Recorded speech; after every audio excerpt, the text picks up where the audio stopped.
Back here watching KTN Newsdesk, let's go straight to Mombasa, where the second annual legislative summit that seeks to evaluate the failures and successes of devolution is kicking off. The theme of the summit is taking stock of gains made and preparing for transition, and will take stock of the complementary lawmaking, oversight and budgeting functions of the Senate and the county assemblies. It is a summit that will also reflect on the period since the inception of devolved systems and determine how stronger institutions can be established going forward.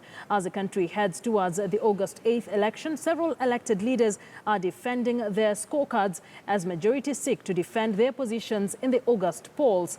Let's now speak to our reporter Francis Ontoma, who's joining us live from Mombasa. He will be having discussions on the same. Francis, good afternoon.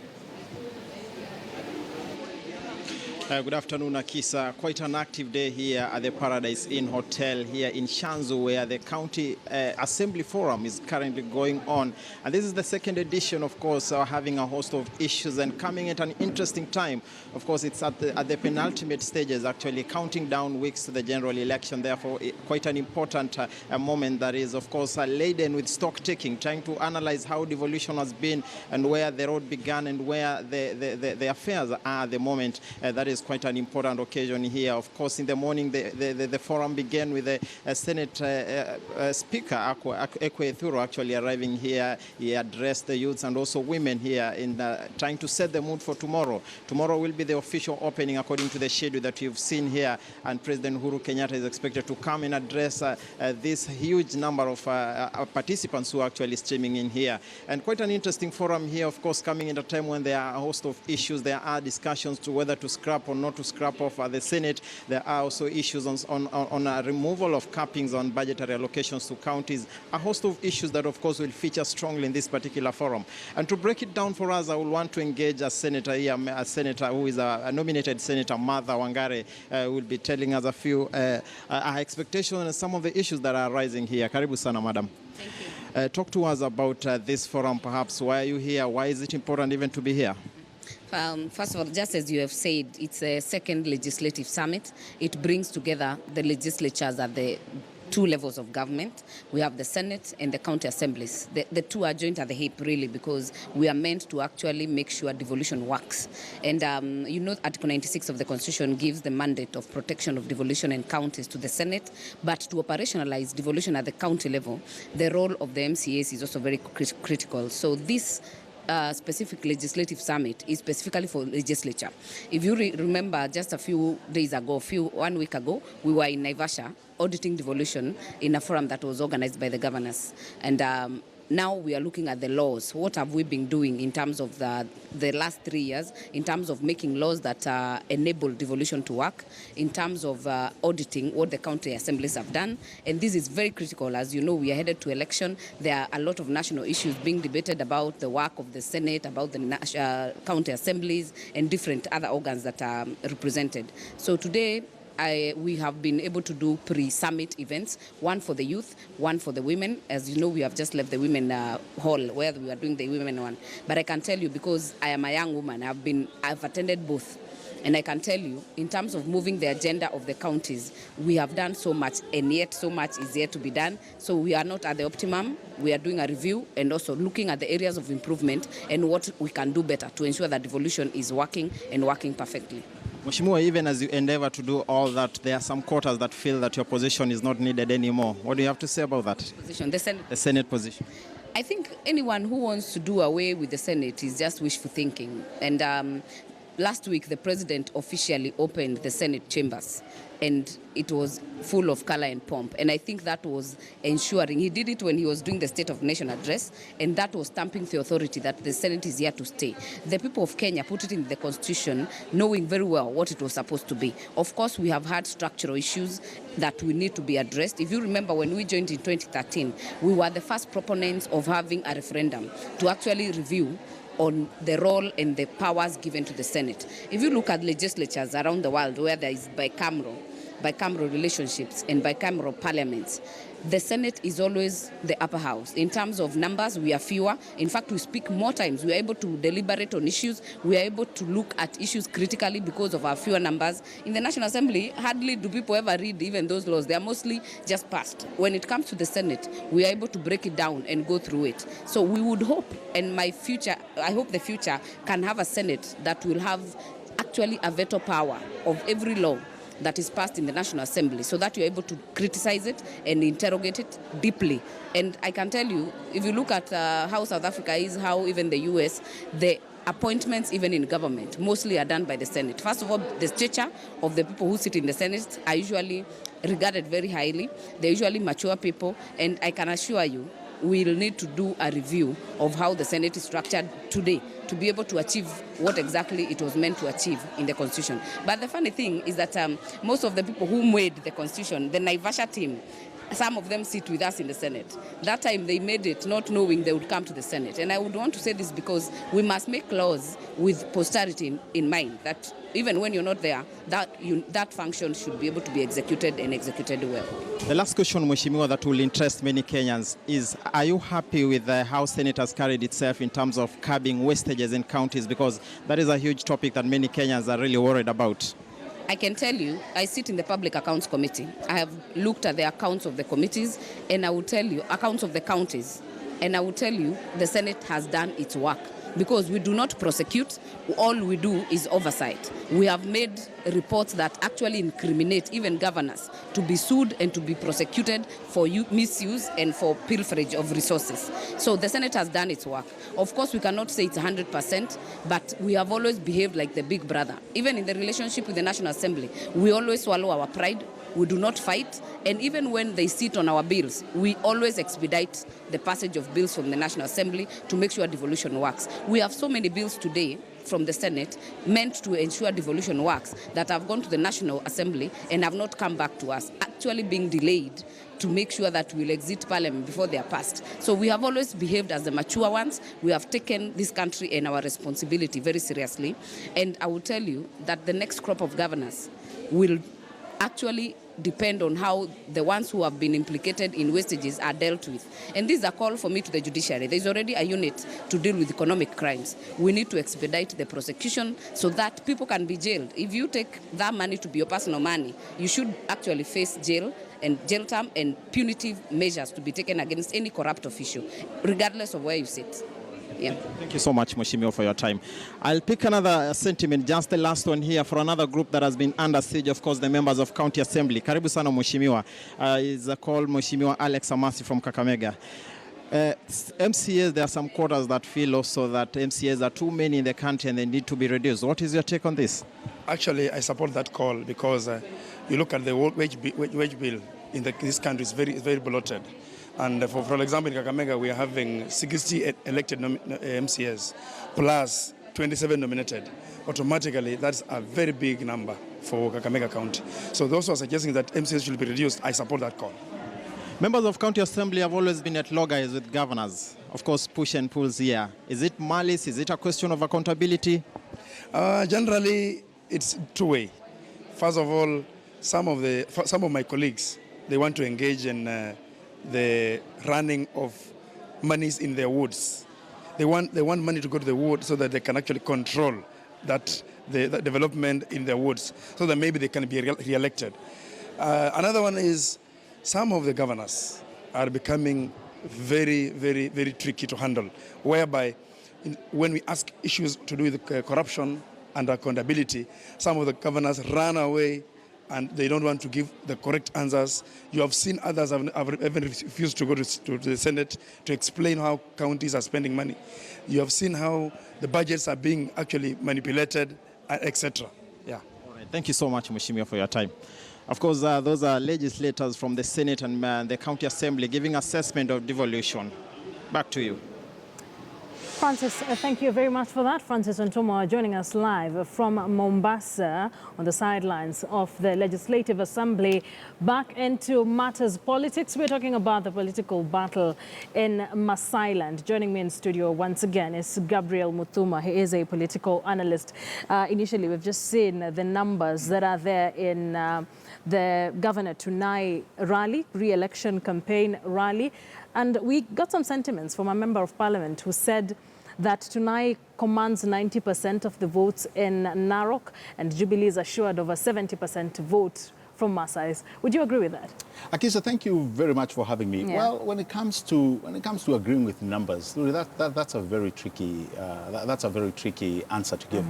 But what I can tell you is that yes, the truth is that Governor Tunai has the numbers, and like you've seen. But I'm one firm believer who always believe that crowds always don't translate into votes. That's why I would be, just a little bit awash when you talk about 70 and 90%. But the truth of the matter is, if you look at the greater Narok and you look at the greater Kajiado, the numbers belong to Jubilee, and that's a fact. Well, we've seen sort of an opposition wave in Masailand. We will be taking a look at how the rally in Suswa looks like for Patrick Ole Ntutu. Does this mean that they should really rest easy from the inroads that are being made? We've also seen them make serious inroads in places like Meru, but do you expect there to be a serious outage of people coming to vote NASA? You could have a good or a better margin coming through, but at the end of the day, you can expect that being a Jubilee zone. Same thing will come and translate into Narok. I like equating that with the current leadership that's selected. So yes, they may make inroads, but at the end of the day, what translates into votes? I mean, I've actually been on another broadcast where I was telling people, really, it is very detrimental for you or for any person out there wanting to come into a gubernatorial seat and downplaying the powers that a governor has. Okay? There has been issues. You saw even the senator himself, when he left Jubilee, he went to CCM. Yeah. He allied himself with CCM, not NASA. So that also gives you a picture. Where are people going? Now, clanism is another thing that me and you expect to come to play in Narok, with people now pointing fingers, and I think that's not the best direction to go when you start poking fingers to somebody like Tunai and saying, you don't come from the greater Purko clan. So really, we think this seat is reserved. When we start talking about clanism, is all the best way to go, but at the end of the day, you've seen how people vote. Yes. So I won't rest easy until the fat lady sings. And that fat lady who sings, who comes to sing, will be the voter themselves. So really, Tunai has an upper hand. Don't be cheated. But there seems to be, it's either Jubilee or it's either the opposition. Initially, Maasais voted according to what the kingpin supported. Right now, they don't have a distinct kingpin after the death of Ole Ntimama. You're very right. You are totally right. And this is where I'm saying they're in a political jungle where they are looking who will be the next person. Now, there are several people who have been fronted, and the name that keeps recurring is that of CS, our CS. Nkaiseri, thank you. And if he's the one to take the mantle, then we have to see other people who've been fronted in. You have the young, vibrant people like the Ole Sakudas of this world. Those are people who've been fronted as to be taking the mantle of the Ma people to take them to the other level. Now, the issue that I would really like to point to is that the Ma people are having control of their issues, and that's what I'm liking. Let the onus be upon them to control the Masai Mara. Let the onus be for them to control the roads. Let the onus be on them to control their development. Just the other day, you had the amount of gold that was, found in Narok. So you see, there are things that are coming out, and to me, that is sufficient proof that there is some element of yearning for leadership, even by the young people, yearning for leadership, and to take the mantle that we saw with the Ole Tip-Tip, with the likes of John King, with the likes of Ole Ntimama. That is the best way when the Maasai people start coming to actually find somebody who can take them to the next level. So it's a good thing when you look at it politically. But I hope and pray that the clanism does not precede good sense. All right. Gabriel, thank you so much for coming in. Gabriel Muthuma, political analyst there, trying to take a look at how the politics of Ma will play out. Remember, we're covering both rallies for Governor Ole Tunai as well as Patrick Ole Ntutu, and we'll definitely be bringing you details on the same. Now, Jubilee Party has suffered a huge setback after a section of Mandera leaders abandoned it for a new political vehicle ahead of the August poll. Senator Bilo Kero, members of Parliament, Mohamed Huka for Mandera South, Fathia Mahbub, the women representative, as well as nominated Member of Parliament Hassan Osman, the Deputy Governor Omar Mohamed Maalim, and a host of other local leaders yesterday unveiled the Economic Freedom Party in a well-attended rally held at Geneva Grounds in Mandera town. The new outfit has the blessings of the Mandera Council of Elders, which last year declared that all the 24 elected leaders are not eligible for re-election in the August 8th general election.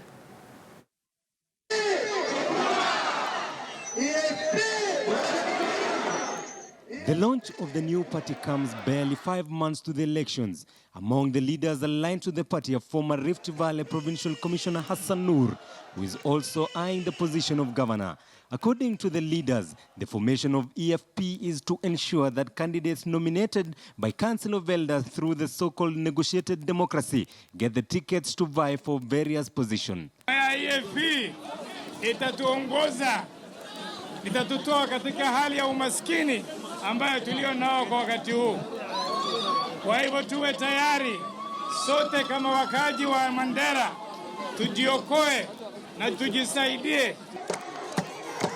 At the event characterized by the politics of clanism, the leaders urged locals who form the main sub-tribes in Mandera to support the new party. The leaders emphasized that during the 2013 presidential election, Mandera County gave 98% of votes to the government, and they can still marshal the same numbers to eject rebels who have defied the elders' wishes. Mara mingi sana tumetafuta Jubilee, lakini leo tuko na chama yetu, sio? Chama ya Wakenya wote, sio? Sasa tunataka kuonyesha wenye wametuonyesha wamechukua Jubilee, kura ni ya kutoka wananchi, sio? The launch of the new party comes at a time when the Council of Elders in Mandera County felt duped by Jubilee Party. The Economic Freedom Party will fill all the seats in Mandera County as it plans to market itself in the larger northeastern region. Wakati nilisema party haita. Jaffa Isaac of the Diligent Development Alliance has denied claims that his party is among those that have joined Jubilee Party ahead of the August 8th elections. Speaking to journalists today, he said he will not support Jubilee or NASA, claiming both of them are tribal-based. We cannot join the current politician because the ideas of today that we have today has failed this nation since 1960 to date. The way we do our politics has failed this nation to date. We want to rewrite narratives. We want to come up with a different idea, and our idea will take time. Don't expect the DDA to form the government 2022 or 2017 or 2027. This is a struggle that will go on with it. It will take a lot of time. You have to be patient with us. The Diligent Development Alliance was registered in 2015 and has so far attracted 28,000 members. All right, let's now talk about that newly launched party. Joining me in studio is Isaac Hassan, the chairperson of the Economic Freedom Party. Thank you once again for coming in. Why is this party different? Thank you very much, Akisa, for having me. This party is different because we have basically our priorities different from the larger other political parties. Because our priority is basically how to address the social, economic aspect of our communities, and basically in the region and the entire Kenya, because our priority is not to ascend to power or basically to fight for the presidency.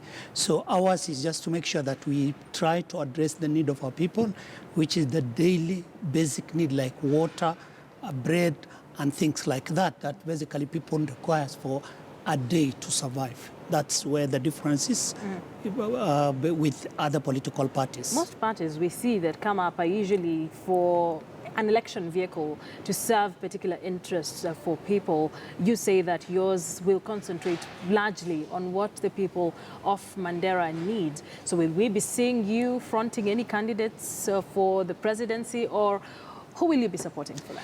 Yeah, thank you very much for that.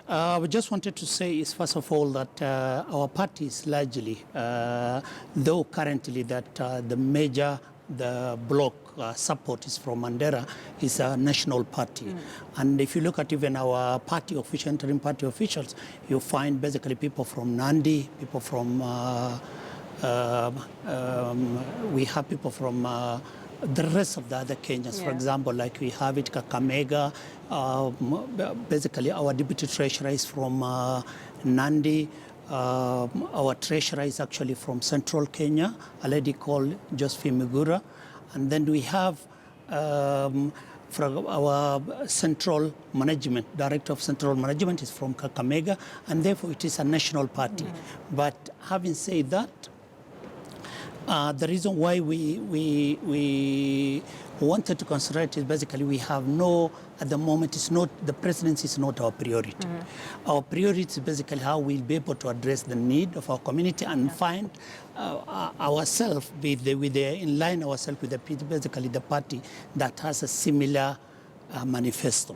And therefore we are open to, as a, of course, political party, we're open to, and we are ready to listen to, but first of all, we have to see how this political party resonate with our manifesto. We know that in Northeastern, negotiated democracy rules in parts of the Northeastern region in this country. Is the party aligned to the decisions made by clan elders in light of the negotiation democracy? Yes, I wanted to say, first of all, like generally, like any other political party in Kenya, we have basically we have to comply by the rest of the what is required as political party. But for us, we have to also pay a special attention to the areas, such as special areas. For example, negotiated democracy actually complement and promote democracy. Unlike what many people think about. For example, in recently concluded voter registration, you have seen Mandera recorded over 118%. That actually clear testimony to that negotiated democracy actually support the formal democracy. And therefore we have to pay that special attention to it. Among the decisions that were made is almost all the 24 leaders should not run in the August 8th. Will we be seeing you, in terms of the party, will we be seeing you hold the party nominations then if you get candidates who've been picked by elders? Yes, we, as a political party, basically we're open to political party nominations. And if there is any way we find there is a competing interest in terms of candidates, yes, we have to run through that. But where there is no, and things have already done for us, then we have to go by that, which is also, I can be able to say, an easier way of harmonizing the entire process. How are residents, especially in the Northeastern region, receiving this new party? First of all, I wanted to thank the leadership of Mandera County and the people, the residents of Mandera, for choosing us, our party, as basically a political vehicle to address their need. And I can be able to say that yesterday when we were in Mandera and we find the whole entire that we were very happy because we see that last year the people of Mandera voted for Jubilee 98%, and we expect this time the 98% to come to us. That is actually a very big, good beginning for us.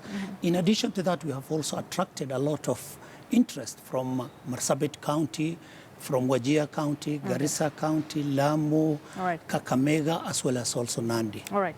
We wish you well with that. Thank you so much for coming in. Isaac Hassan, the chairperson of the Economic Freedom Party, joining me in studio to talk about that new party and what it would mean for the residents of Mandera County. And of course, we'll wrap it up on that note. Many thanks for joining us. But before we leave, that many say will be a three-horse race. The political battle in Maasai land will involve the incumbent Samuel Tunai, who will face off with Narok West Member of Parliament Patrick Ntutu and former ICT Permanent Secretary Joseph Tiampati. Narok Governor Samuel Tunai launched his re-election bid, and those are live pictures that we are bringing you from the Narok Stadium. The re-election rally for Governor Samuel Tunai. Remember, there's a parallel rally in Suswa as well by Patrick Ole Ntutu, who seeks to oust Governor Tunai in the August 8th election. So I will leave you with pictures from Narok Stadium. Remember, we are covering both of them for you. Victor Ogale is in Suswa. Chris Thairo and Jeff Kirui are in Narok. So, of course, we will be keeping you up to date with how things are running in Narok and Suswa. Many thanks for joining us here on KTN Newsdesk. Our sign language interpreter has been William Silla, and I am Akisa Mandera. Good afternoon. I leave you with the happenings in Narok.